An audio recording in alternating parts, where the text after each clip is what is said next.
We'll start with Jim Hill, Mayor of Worrell Grande.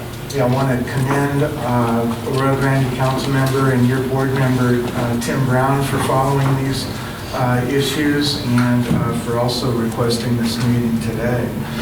I'd like to commend the investigative reporters at Cal Coast News for following up not only here but at organizations such as the Sanitation District that quite frankly have had serious challenges resulting in bringing in Mr. Carl Knudsen to investigate former administrator of the South San Luis Obispo County Sanitation District Board. That investigation led to a further investigation by the District Attorney's Office, leading to criminal charges against the former administrator of the Sanitation District. That individual pled no contest, and criminal charges were imposed for both the Sanitation District and the Avila Beach CSD. Our grand jury also had filed some reports on that incident. Unfortunately, members of the Sanitation District Board failed to take appropriate action during that time. I would urge your board that if there's issues of credit card charges that are being redacted and things that are not being presented to your board, that the responsible personnel should probably be put on paid administrative leave. Invite the District Attorney's Office to conduct a full investigation, and if it's deemed advisable, to follow up with necessary charges. I'm Karen Bright, and first of all, I want to thank you for your time and thank you for taking the time to do this. However, being a former elected official and also a 30-plus employee of San Luis School District, where I am the buyer and I do oversee our U.S. Bank CalCard activities, I do know how important it is that the credit card expenditures are very meticulously reviewed. I thought it was very important that, first of all, because it is that they are public funds, that the public has a right to see how those funds are being expended. So it is a fiduciary responsibility, I believe, of this board. It is really important that we do the right thing with the public funds. So it is responsible of this board to oversee and the staff to report expenditures of public funds. This board or their appointee has got to do that in order to maintain public trust. I worked with Ray Baring to help draft the Joint Powers Agreement that formed the local Integrated Waste Management Authority. At the time, the city's trust of the county was at a low point, and the county kept distance as this and several other joint powers agencies were being formed. The elected county auditor controller wanted no part in fiscal oversight of these JPAs, and there really has been none. While I was assigned to protect county and thus public interest in the formation of the new agency, I was in a very weak position to insist on any standards that ensured proper selection of staffing, setting up of salaries, accounts, and other basic operations that complied with statutes and ensured organizational integrity. In essence, Bill Worrell formed the IWMA with cursory regard given to the Joint Powers Agreement and statutory requirements. To this day, most of us know very little about its personnel, payroll, and accounting systems. Annual audits have been superficial at best. There has never been a comprehensive annual financial report. We have an idea about the agency's loosely defined mission. Note, however, that there are no agency goals, there are no service programs, there are no means to measure the agency's performance. After the Knudsen investigation report, here's what I can tell you. You've had such an incomplete budget process that in many, if not most cases, fails to yield legal spending authority since the agency was formed. You have an administrator and legal counsel who appear to ignore the statutes governing how expenditures are required to be made, including contracting, paying for services, and purchasing assets. You're paying way too much for services that are poorly defined, if defined at all. You have a multitude of non-agency purchases being made that by all measures appear to be personal. You have questionable relationships between vendors and the agency administrator. You have staff hiding and destroying public records. I have never seen a governmental agency run so loosely and so flagrantly contrary to the law. By all appearances, your board is being used by its staff to serve themselves and not the citizens of San Luis Obispo County. You are elected custodians of the public's resources and trust. Hiring an independent forensic accounting firm to audit operations and finances back to the beginning can help reaffirm your custodianship. This must be done immediately and without any interference from staff. Chairman, members of the board, Mark London from Arroyo Grande. The Knutson investigation to Mr. Worrell's administration of the SLO County IWMA is a privately funded effort in search of good governance. Through this review process, he has received many records, but based on his experience, he's aware of an abundance of documents that have been unlawfully withheld and/or modified by Mr. Worrell or others. Most significant of these documents are the Visa card statements. The following is a partial list of issues and concern. The monthly Visa billing records exceeds what would be expected of an agency of this small size. The credit card records show that Carolyn Goodrich, as an IWMA official, as a board member, with authorization for approving the credit card's issuance. It is my understanding that Carolyn Goodrich is a member of Mr. Worrell's office staff. There is no record found to indicate that this card was ever authorized or approved by the board or the IWMA.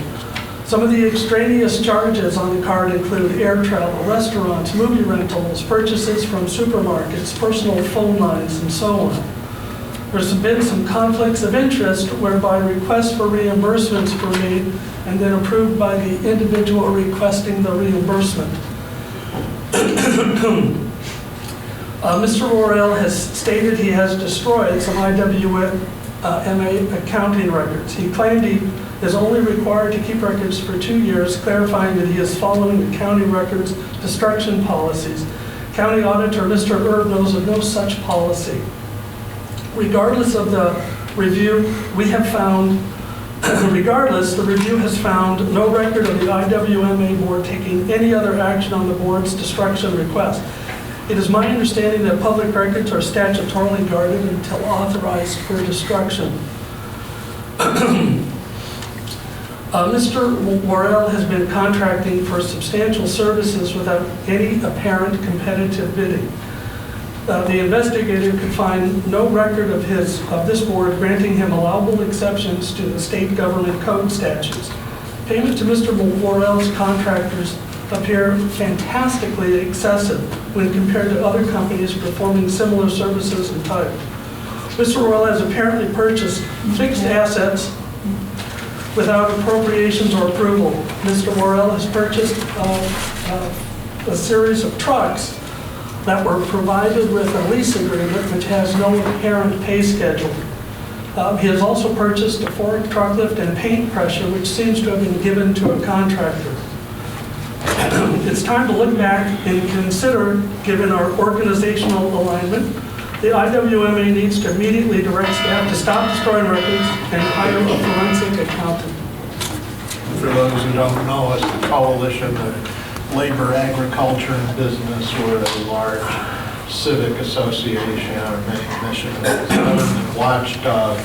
And I realize that you can't talk too much about what goes on during a personnel evaluation in a closed session, but I would hope when you go in there that you ask the questions about the truth of all these allegations, and particularly focus on the big things, such as the contracts, the performance on those contracts, and so forth.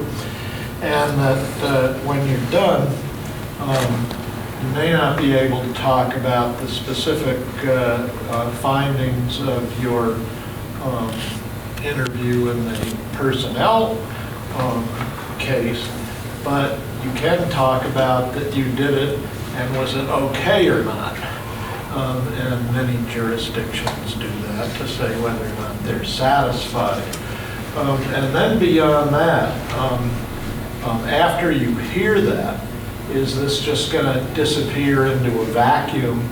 Or as a matter of major public interest now, are you going to come out and tell us what you're going to do next, separate from that personnel evaluation? And you may do things in connection with that, you may not, but you've got a much broader issue here that's been covered in various media, and you need to tell us what's going on. And you have this responsibility as the elected officials to inform the public about what's up. And I hope that you question the staff very carefully. Yes, no, is this true? Is that true? Is it false? If so, and then you come out and say, folks, we listened to this and we don't think there's any problem.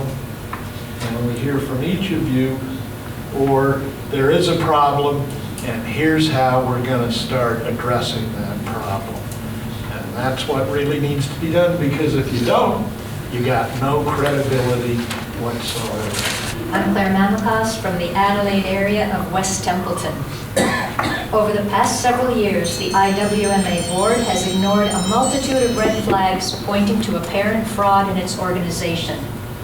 Many of us who interact or have become aware of interactions with the IWMA can no longer tolerate the IWMA administrator's blatant disregard for the law and the public he is supposed to serve. To quote Anglo-Irish statesman Edmund Burke, "The only thing necessary for the triumph of evil is that good men do nothing." In this case, however, some good men and women did do something. They banded together and hired investigator Carl Knudsen to document some of the IWMA corruption. Some would have you believe the move was political. That kind of argument is called a logical fallacy known as labeling, and is used to distract from the true substance of the matter. It's very effective on those who are weak of mind or character. But members of this board are not weak of mind or character.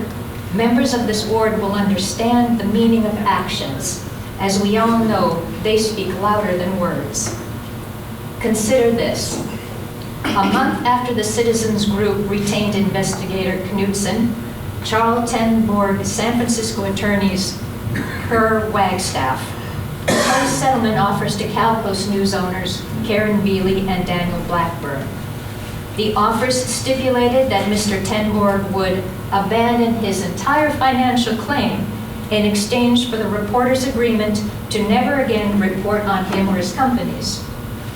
And in what was described as a non-negotiable provision, a similar gag order was also proposed to cover Mr. Worrell and the IWMA. But neither the organization nor Mr. Worrell were a party to Mr. Tenborg's libel complaint against CalPost News. The offer also would have required termination of Mr. Knudsen's investigation, a matter over which neither Ms. Bealey nor Mr. Blackburn had any control. Both rejected Mr. Tenborg's demands and his offer. Fraud and corruption in the IWMA isn't going to just go away. It just doesn't fix itself.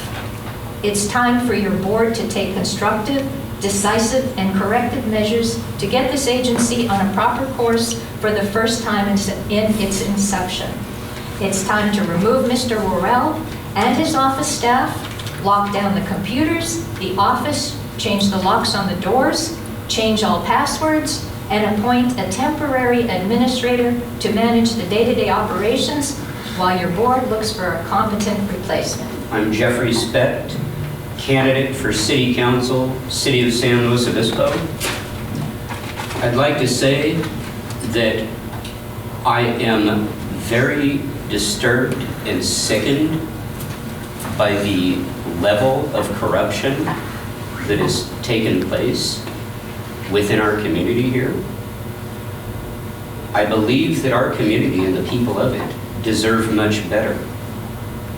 This is not the way that I believe anybody within our community wants us to operate. It's unfair. I believe that Police Chief Steve Gazelle, for doing something similar, is no longer within the employ of the city of San Luis. It is my opinion that you do the same here. The people deserve better. I am Charles Tenborn, President of Eco Solutions. Many of you may remember my company for managing household and small business waste at the IWMA Household Hazardous Waste Collection Facilities in Templeton, Paso Robles, Napomo, Morro Bay, and Heritage Ranch. For over 17 years, my company worked with the IWMA and managed over millions of pounds of small business waste and household waste brought in from the public. I respectfully ask that you carefully weigh the credibility of the information presented against Bill Worrell, especially from biased Calcos News supporters, which you have heard today, misrepresenting themselves as concerned citizens. I have known Bill Worrell since 1995 and can honestly attest that he is a highly ethical person and a person of high integrity. Because of Bill Worrell's efforts, we all can enjoy free recycling programs, such as household hazardous waste, curbside oil recycling, home-generated sharps and pharmaceutical collection, kitchen composting, school education recycling programs, battery and fluorescent tube collection programs, and numerous other programs. I felt compelled to you to come today because these efforts of these so-called concerned citizens are part of an ongoing malicious intent to defame the IWMA and myself included. You may be aware that the IWMA and my company were horribly defamed in an online article in 2012 co-authored by Karen Bealey and Daniel Blackburn. I sued the authors and Calcos News for defamation and was unanimously awarded by 12 jurists, unanimously, damages totaling $1.1 million. $500,000 of the $1.1 million was punitive damages against Karen Bealey for maliciously intent to libel me. Other persons and supporters such as Mr. Wayne Hall and Attorney Stu Jenkins, who have submitted letters to your board regarding Bill Worrell as supposedly concerned citizens, provided supportive testimony to Ms. Bealey and Calcos News in connection with the trial. In closing, I ask respectfully that you consider the source. You took unanimously 11-0 vote, two separate actions. One was to place Mr. Worrell on administrative leave immediately. That'll be effective until his planned retirement, which is scheduled for September 11th. The second is that you've directed your executive committee to meet as soon as possible and take action to obtain a forensic audit that would include recommendations for policy controls for future action. And that's the extent of my report. And for clarification, on the as soon as possible note for the executive committee, there is a 24-hour noticing requirement, so that will be posted in accordance with the Brown Act. Okay. That's the extent of my report, Mr. Chair. And with that, we stand adjourned.